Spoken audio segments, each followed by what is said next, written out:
Asante sana. Nataka niseme hivi. Tulikuja kwa mazishi ya Mama Hana. Hatukukuja kwa competition ya kisiasa. We have to respect that. And the person who should be ashamed is the one who lied that Jeremiah Kioni never voted for me, yet they were not in that polling station.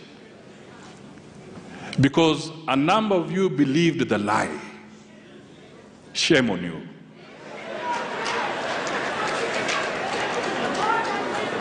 And that is what we should get rid of in Kenya, believing in lies.